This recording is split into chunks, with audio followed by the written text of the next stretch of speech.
Hi, this is Felissa Rose. I'm Angela from Sleepaway Camp, and you're listening to Rock Video Rental.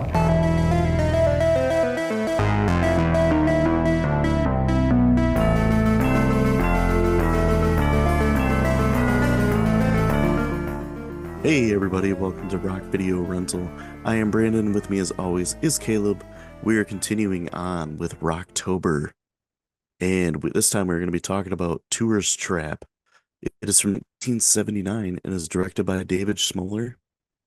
The plot is, a group of young friends stranded at a secluded roadside museum are stalked by a masked assailant who uses his telekinetic power to control the attraction's mannequins. The Okay, cast, holy spoiler alert. right? The cast, we have Chuck Connors as Mr. Slausen, Jocelyn Jones as Molly, John Van Ness as Jerry, Robin Sherwood as Eileen, Tanya Roberts as Becky, Keith McDermott as Woody, Dawn Jeffrey as Tina, and I put this in here just because it fascinated me and I never noticed, but 80s horror movie B movie legend Linnea Quigley plays a mannequin in this. Okay. She was in Silent Night, Deadly Night 1, quite a few other things, Return of the Living Dead. I don't know if we watched any of the movies that she's in on the show. Okay. Do not remember. But yeah, she did tons of stuff. And I was just shocked that she was in this. This is a movie I've seen a handful of times. I used to have it on VHS was the first time I watched it, because when I first heard about it was like back in the infancy of streaming. So if you Okay. wanted to watch something like this, you had to try to find it at like Family Video, or if you could get it off Netflix, DVD through the mail. Or what I used to do is I would go and try to find these movies on Amazon and buy like a super cheap VHS or a super cheap DVD. And it was a kind of a gamble, roll the dice it was going to be good or not. Right. The real reason why I was seeking this movie out is because Chuck Connors is in it. Chuck Connors was in a TV show back in I think in the 60s, called The Rifleman. Okay. I don't know if you've ever watched that. Nope. Basically, he plays like a small town sheriff, and he always has to like take care of trouble in the town, and he's got like this uh fancy rifle that has like a lever action on it, and he could like rapid fire with it. All right. Yeah, it's your typical 1960s Western show, but it was like one of my dad's favorite shows, so I've seen tons of episodes of it, and I had no idea that Chuck Connors did a horror movie. Nice. Yeah. Well, you did a heck of a job. Yeah. I will say that he's one of the better parts in this movie. Um, I I would feel like it was kind of out of character for him, because he usually either played like a tall, imposing, menacing bad guy in a Western movie, or the hero. And like this one, he's kind of a complicated character. mm-hmm. And he's Chuck Connors had enough like charisma and likability to him to make him feel kind of charming and warm enough to make the kids in this movie like comfortable and let their guards down. Yeah. Yeah, he's physically imposing because he's like 6'5". Mm-hmm. Yeah.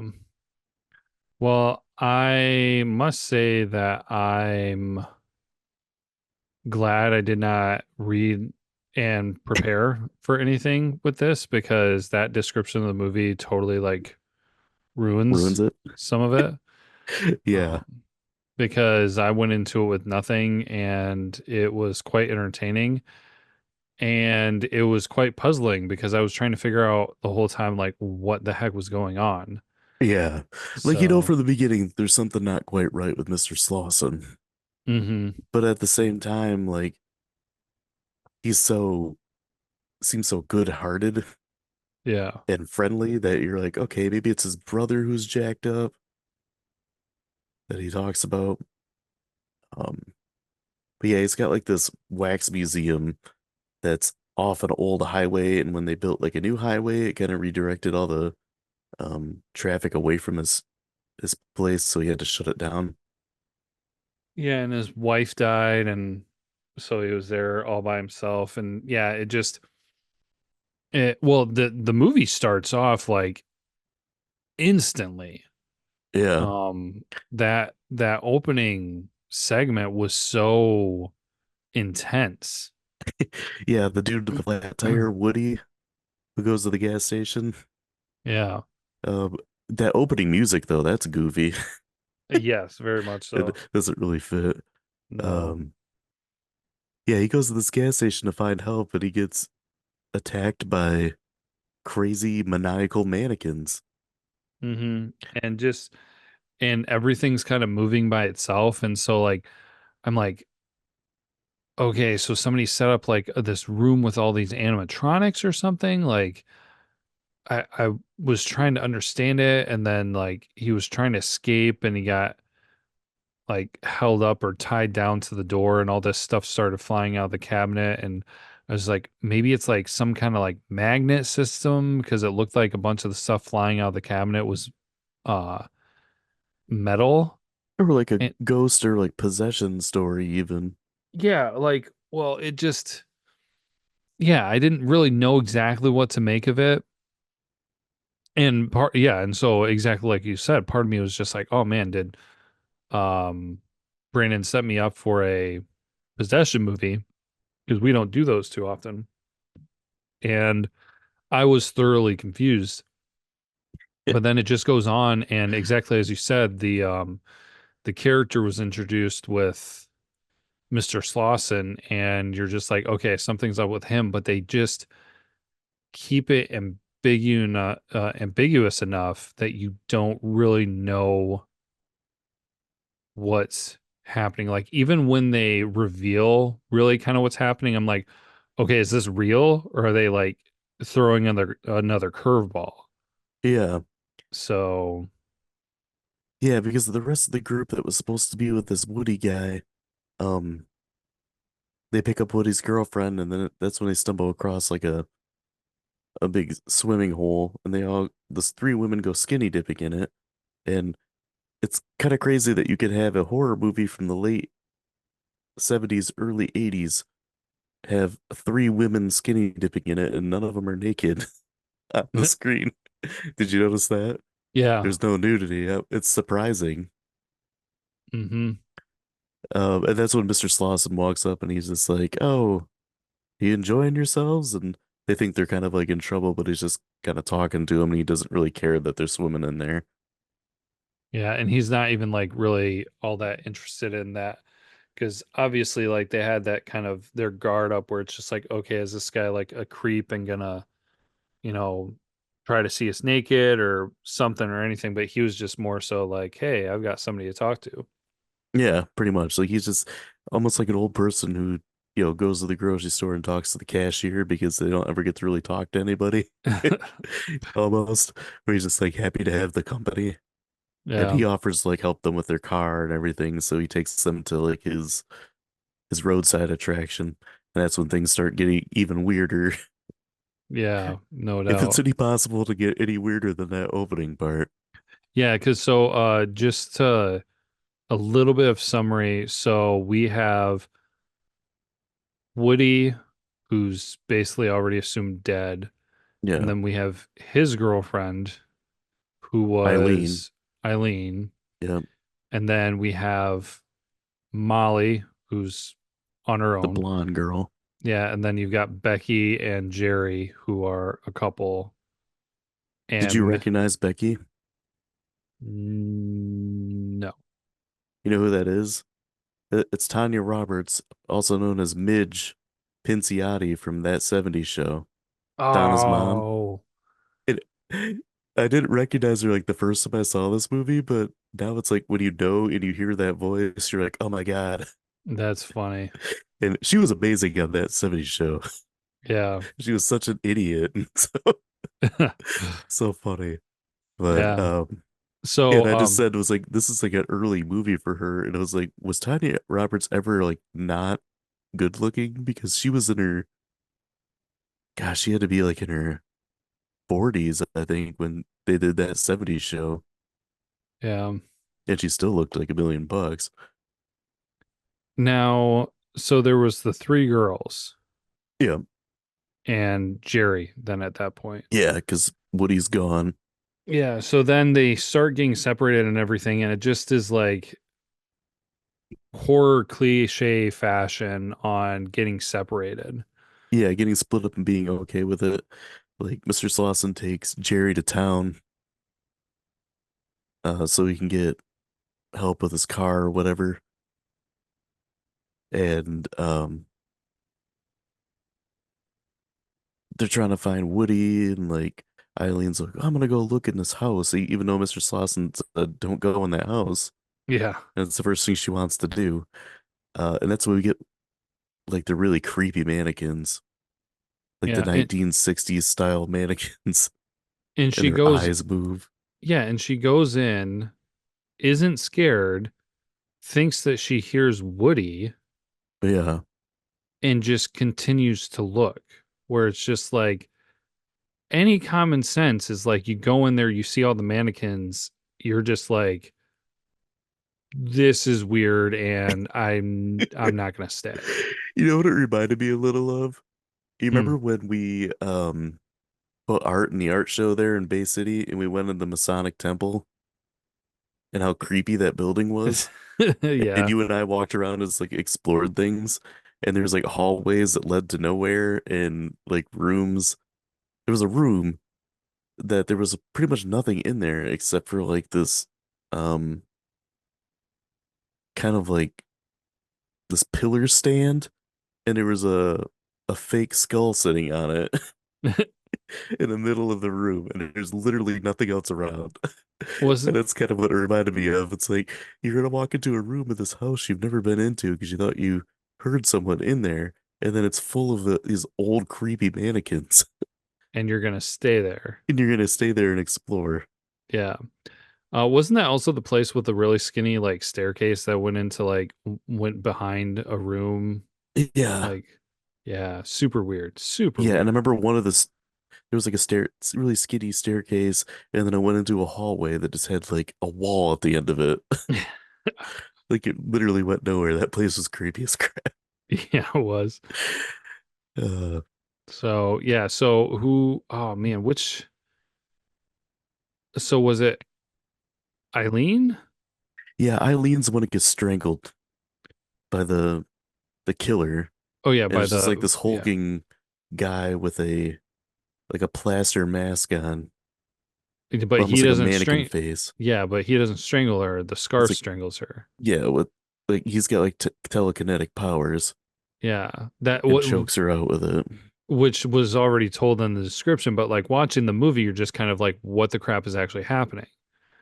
Because now it's Yeah, like, okay, first Woody died and nobody was in the room, and so you're just like, what the literal crap just happened? And now Eileen dies, yeah, but he's in the room, but he doesn't actually kill her like some kind of spirit something did. So I'm still trying to figure out, is this a spirit thing? Is this telekinesis? Like, what is actually going on?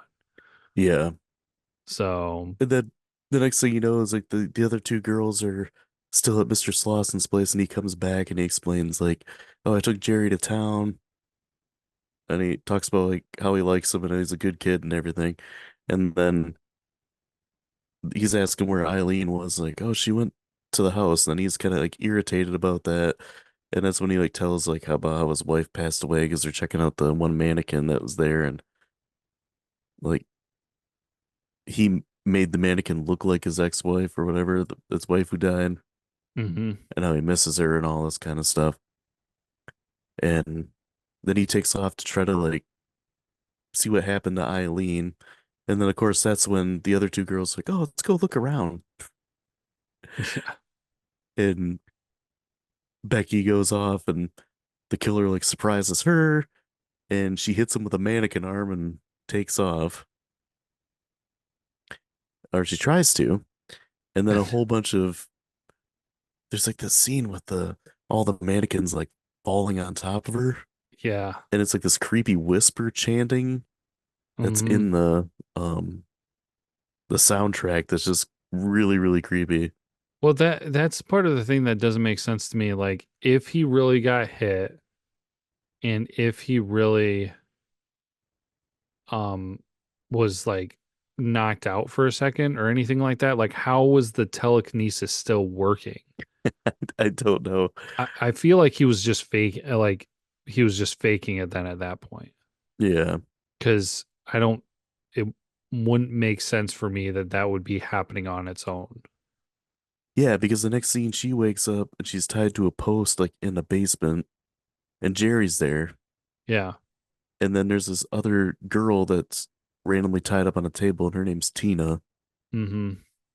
And the killer like kills her by putting plaster over her face and like he's explaining to her like how she's going to die. Yeah. He's like, you could be smothered to death, but you'll die first of fright. Your heart will explode or something like that. And then she like slowly dies. Mm-hmm. Yeah. Yeah, this whole movie is just like very unsettling because I've told you this before, like these older movies just really kind of hit a different nerve. Creep factor. Yeah. Yeah, because they have more of the real factor. You don't get Hmm. the CGI and crazy special effects. Like they did practical effects, and especially in this one where really, I mean, there was nothing super over the top. It A lot of it was very real. Yeah. So, yeah, no, it just I mean, I enjoyed it, but some of these, they just are older movies are done well and just like hit that hit a different level creep level factor. Yeah. I think one of the biggest things I remember from this movie from the first time I watched it was that scene where he's putting the plaster on Tina's face and he's talking to her and he's like looking at her and he's like, such a pretty girl. Oh Like, man. that's just so like unnerving. It makes your skin crawl. And he says it Because to like all of them. yeah. And I remember like my dad watched this movie with me after, I think he watched it with me the first time I saw it. Because yeah, I talked about how he was a big fan of the Rifleman and Chuck Connors and everything. But I remember him saying like this movie is really creepy. It's really kind of unsettling. But yeah, that was the one thing that really stood out to me was how he kept calling all the girls pretty girls and everything. Hmm.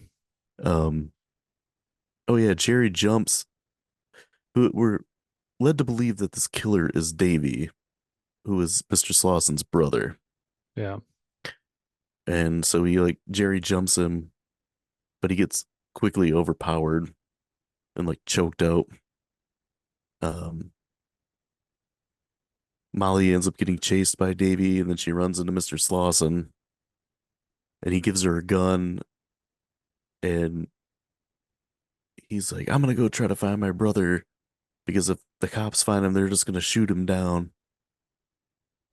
And he's like, "I've lost my wife. I don't want to lose my brother," kind of thing. And she's all scared, and he's like, "If you got a problem," he's like, "You just get that gun." And he's like, "I cocked it for you." He's like, "You point that at him, and you'll have no problems." And Davy shows up, and she shoots at him, and he falls to the ground. She shoots at him again. He falls to the ground again, and then he laughs and says, you shot me with blanks." Hmm. And then she clobbers him with the gun, and the mask he's wearing breaks, and it's Mr. Slausen. Yeah. So that's Yeah, that's the reveal, and that's when you really know and understand what's going on. But then also for me, when I was watching it, you don't completely understand everything. So you're just like, okay, Mr. Slausen is the bad guy. Like there is no brother.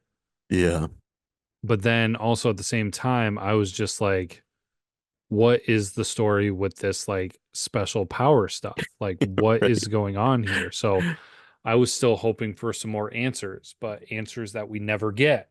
Yeah. Yeah, because Mr. Slausen grabs her in the pond or whatever it is, and he drowns her, and then she wakes up in bed, and he's basically like explaining like how he's gonna use her to like replace his wife or something. Mm-hmm. Yeah, How she's different and she's special. yeah, And while that's going on, Jerry and Becky, um, break free. yeah, are breaking free and trying to escape.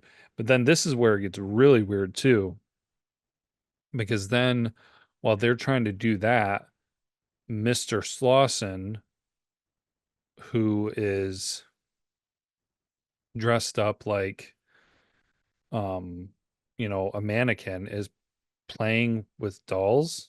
Yeah, and it's really weird. It's a bizarre moment with mannequins and dolls. Yeah. Yeah, and he finds Becky, and she doesn't know that like he's the killer. Mm-hmm. Yeah, and then she ends up getting a knife to the back of the head and dies.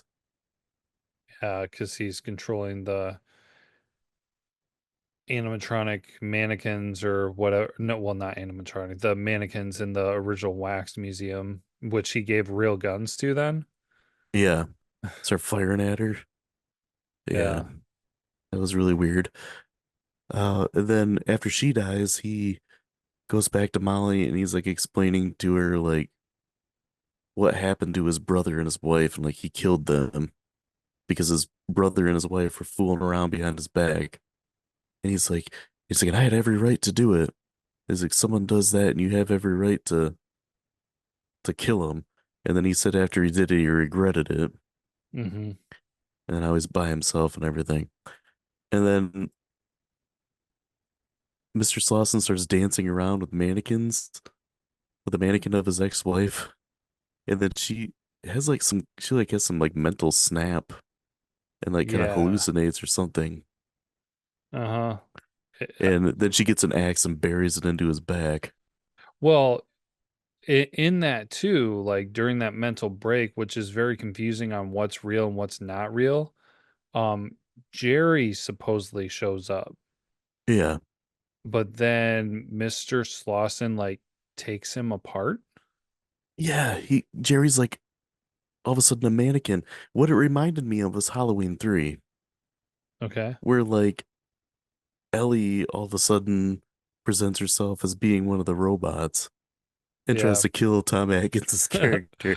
And that's kind of like what Jerry's like, because Mr. Slauson like rips his arm off and then takes his head off, and he's just like disassembling him like a mannequin. Mm-hmm. And that's really weird that she puts the axe in Mr. Slauson's back, and then she drives off at the end in the Jeep that they came in. But she drives off with the mannequins that all look like her friends. Yes. And I'm assuming like she just had like a mental episode, just like snapped after that. It seems like it because she had a really weird look on her face. Yeah, almost like a deranged smile or something. Yeah, so I mean, I since there are so many horror movies that we talk about where we're just like, man, they did not really know how to end this. I'm not saying that this is the perfect ending, but they just committed to it. Like they Yeah. were just like, this is it. Like this is the end, and we're gonna th- this is where we're gonna cut it off. They didn't give it three endings, Right, and like so Friday 13th. right, and so props to them. Um, ambiguous ending for sure. So I did not know exactly how to feel. The thing that really kind of bummed me out and disappointed me was that before we knew Mr. Slauson was the Davy character or what, however you want to explain that, Hmm. he talked about the supposed Davy guy persona was saying how, oh, my brother knows I have these powers, but he doesn't like me to use them. Yeah. Sometimes the powers are too strong and I don't know what I'm doing and stuff like he's explaining it, but then they never really explain it. Yeah, because he says like, but it feels good when I do it. Why shouldn't I if it feels good? So he got these powers after he killed his wife and brother. He always had these powers. Like, I don't know.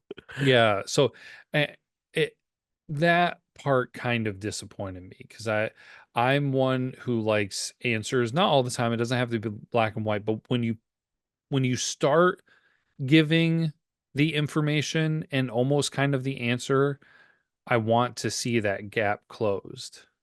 Yeah, So yeah, it's better to leave things completely ambiguous than it is to like explain part of it. yeah. Like if And that was one thing I had knock against this, that and the pacing is a little slow at times. Yeah, yeah, but a little bit slow. I mean, fortunately, like we're kind of near that sweet spot of an hour and 29 minutes, but Yeah, yeah, I mean, what are we talking about? 70, 79? No. 1979, yeah. Yeah, 79. So I mean, the older you get, I don't completely knock things for the pace, unless they're outrageously bad. But I would agree with you where there are it goes up and down kind of like a roller coaster. So Yeah. I feel like this movie is a little lost and somewhat forgotten because it fell in between Halloween and Friday the 13th, hmm. where this could be almost considered like the first 80s slasher movie Okay. because like Halloween kind of created the formula and this kind of built off from it a little bit and it's got some Texas Chainsaw Massacre mixed in it and Yeah. yeah, and it's got more of like the tried and tested formula that they would rip off in 80s slashers, but I will say this movie has a really likable cast. Yeah. Like everybody is pretty decent in it. Um, and I just had that like this movie almost rivals Friday the 13th Part 3 with the most attractive selection of women in the movie because all of them are pretty good looking. Um, Yeah. I mean, you got Midge from that 70s show, and it was kind of the running gag of it. She was like the Stacy's mom in that show. Uh, but another thing too, this movie really has going for is the mannequins are just disturbing. Oh, yeah, They're so absolutely. creepy. It's just like Yeah. ventriloquist dummies. They're always going to be creepy because they're made to look represent people, especially when they have heads on them. They're just Well, yeah, and then the moving eyes. yeah, Oh my gosh. yeah, mildly disturbing. Um, and the music is pretty creepy with a Hmm. weird chanting, whispering, babbling. It reminds me a little bit of Suspiria, which we'll cover later, but Suspiria is just, the music in that is just incredible, but um this is pretty decent as well. And it was done by Italian composer Pino Donaggio, who Okay. did a fair amount of stuff. Like he did the soundtrack for Carrie a few years before this. So he was a rather big name. And I believe he took up like a fifth or a sixth of the budget just to have him do the music for it. Man. Yeah. But anything else to add? I guess I can get into the kills. We can cover the kills fully. Yeah. There's six of them. We mentioned Woody gets impaled with a pipe. I think the most effective thing of that is when the blood runs out and lands on a can. Hmm. It just adds like a realism to it. It's Yeah. almost like a Tom Savini trick where you take like the fake item, hit it up against something so you know that like it has weight to it, so it makes it feel more realistic. It kind of reminded me with this. The second one, Eileen gets strangled with a scarf. Tina dies with plaster on her face on the table. Becky gets a knife to the head. Jerry dies? Yeah. He turns into a mannequin, I guess. Um, too bad he wasn't around with Andrew McCarthy. That's a mannequin reference if you didn't get that one. Nice. It's a ridiculous movie. Um, and then Mr. Slausen gets an axe to the back. Mhm.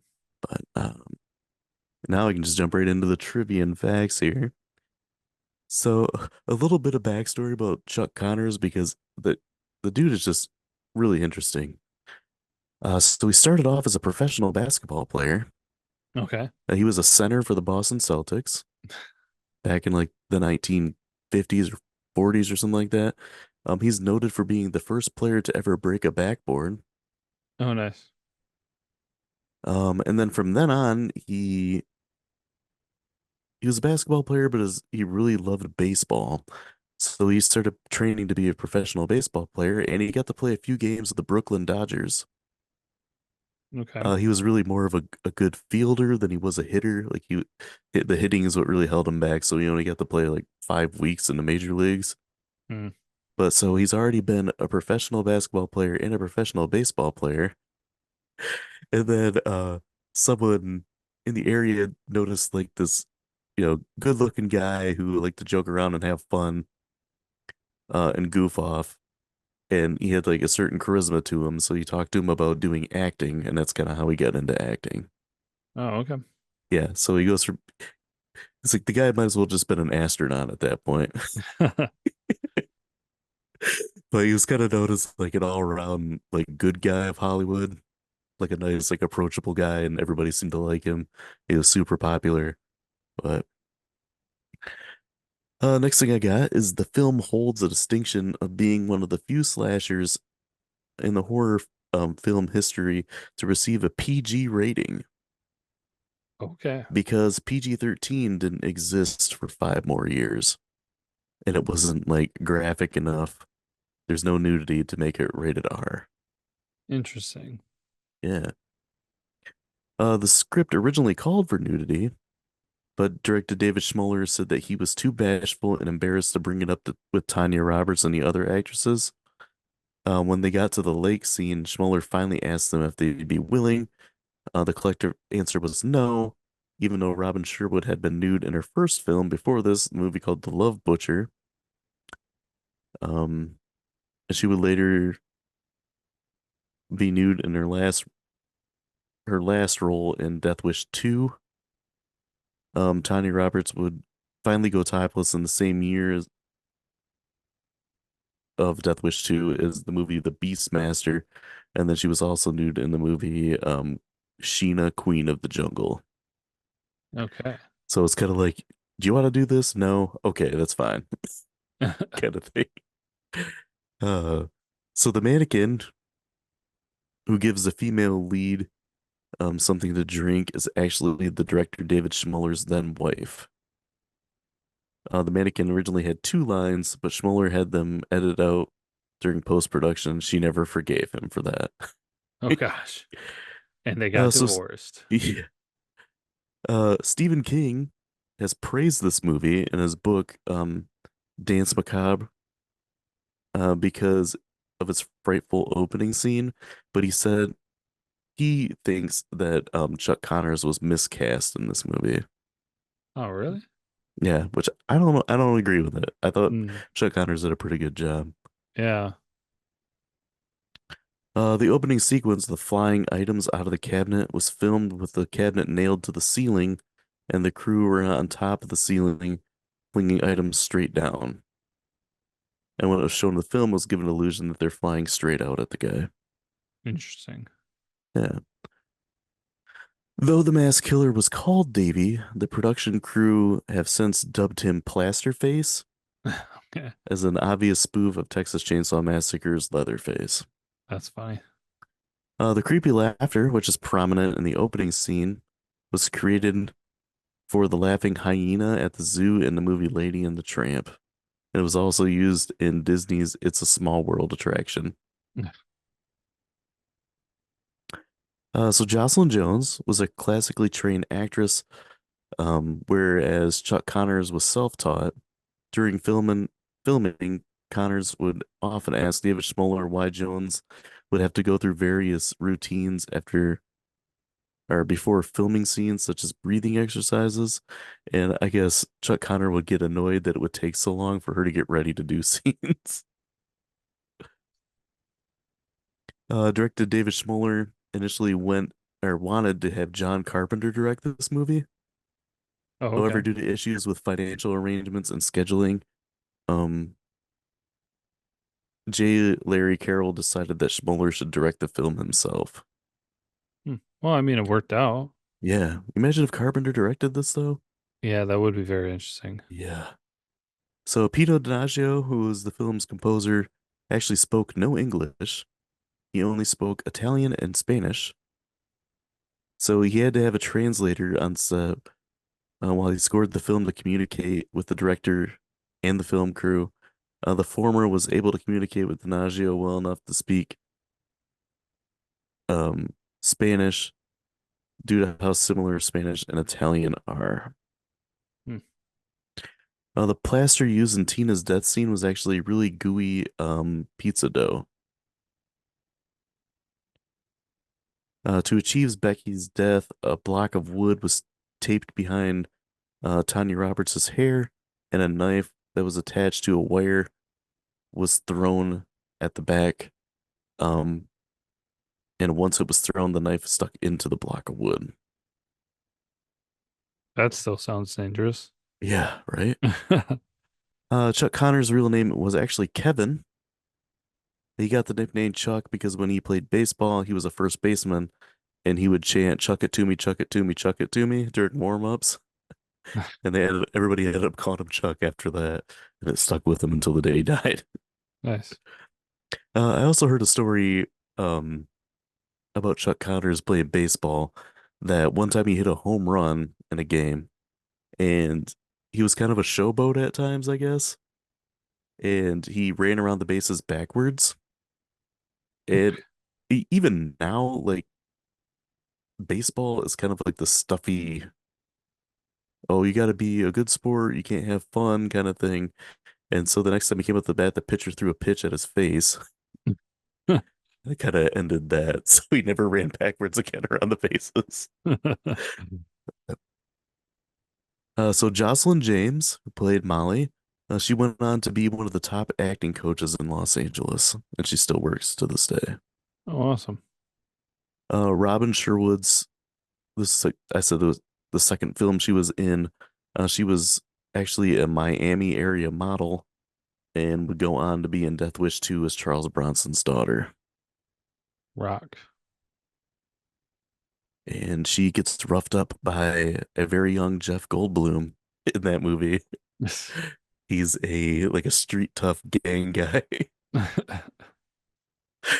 Uh, last thing I got is this movie had an $800,000 budget, and I don't know the box office on. I couldn't find it anywhere, Dang it, but I Brandon. do not think it did very well, if I remember correctly.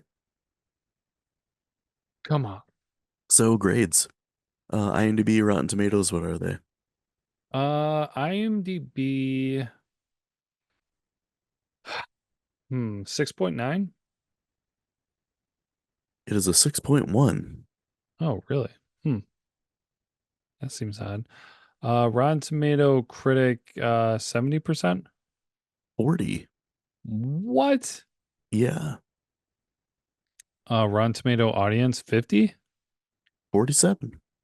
Wow. That They seems were so harsh on bizarre. this movie, I guess. Dang. Uh, I guess I'll go first. Like I said, the first time I watched this was on a sun-faded VHS tape that I had. Um, and I watched it with my dad and I believe my brother, and it was just really super creepy and left a mark on me like I always remembered it. So I I don't know, I had to give it a higher rating. I ended up giving it a 4.5 out of 5. I feel like it's overlooked and kind of forgotten because it falls in between Halloween and Friday the 13th. Hmm. It deserves more credit because it's got a decent cast. It's genuinely like unsettling and unnerving. Yeah. So yeah, it's definitely worth a watch. And you can always find it online streaming. Like I believe it's been on Tubi forever for free to watch. Hmm. So yeah, definitely worth everyone's time. What about you? Yeah, no, I mean, I am quite disappointed in the ratings that this movie has. Like, I mean, heck, even IMDb, which is the best rating at 6.1, I feel is kind of grossly underselling it. Because, I mean, this movie, effects wise, done well, uh, good cinematography, all in all together, put together really well. The sound quality is good, and all the different things that they did with the mannequins. Um, and I personally am agreeing with you that Chuck Connors did a fantastic job. I think everybody had a great job, Hmm. really. So I am surprised at most of the reactions to it. Just kind of a little bit of context, since our last movie was The Night of the Creeps. Night of the Creeps was kind of more of a fun horror movie where they were leaning into it and things like that. Um, I felt like it was lacking substance to really give it a high grade. Yeah. And so I give it a 4 out of 5. And this one is clearly above that, in my opinion. Hmm. I don't think it quite has enough for it to be a 5 out of 5. Um, I'm not quite sure what it would take to get there. But I am fully comfortable in giving this a 4.5 out of 5. Rock. Because yeah, I could watch it again. I mean, it had that creepy factor to it. It did a really great job, especially for the late 70s. So I give it props. I mean, I know there's a lot of movies out there about like, the wax museums and all that kind of stuff, and it kind of is in that genre, but they were doing some different things with the whole telekinesis powers, and was his brother real or not, and I was really pleased with it. It had me guessing until uh close to the end, and yeah, they didn't ruin it with the ending, so props Yeah. to them. Yeah, I'll say this movie's got a good mixture of like Texas Chainsaw Massacre and a little bit of Halloween. It's like a good mixture of a whole bunch of different things to make an interesting movie. Um, and then I've read online that the mid 2000s remake of House of Wax that has Paris Hilton in it kind of ripped this movie off. And Oh, it's okay. very similar to it, which I haven't seen it. It's been on my list because I've heard it's actually pretty decent, but it's taken a lot of things from this movie. Okay. But Yeah, what was the one that we watched? Um, House of oh, it was Wax. that. Yeah, it was the original House of Wax, right? Wasn't it? Yeah, well, there's three of 1953. them. So there's a 1930s movie called Mystery at the Wax Museum, and then House of Wax was the one that had Vincent Price in it that we watched, Okay, and then the Paris Hilton one from like mid 2000s, gotcha. but Okay, which I've heard is, like I said, which I've heard is decent, but I've never seen it. But, so going from a movie that I have a little bit of history with to a movie that I have a lot of history with. I've mentioned it quite a few times throughout our show um, in the past. It was one of the first horror movies I ever saw, and I watched it probably a little too young because I badgered my dad for like weeks until he finally just let me watch it. So he gave me to be quiet, I think. And next time we're going to be talking about Child's Play. And yeah, it's like kind of an all-time classic. So it's been a little while since I've watched it, so it's gonna be fun to go back and check that out. If you guys are liking the show, please subscribe and share. Follow us on social media. We got lots of content. If you guys are liking the horror movies and stuff, go back. This is our fourth year of doing this. Fifth year? Fifth year of fifth. doing this. So we got Yeah. plenty of stuff that you can go check out. Come by next time. We're going to be talking about Child's Play. And until then, as always, be kind and rewind.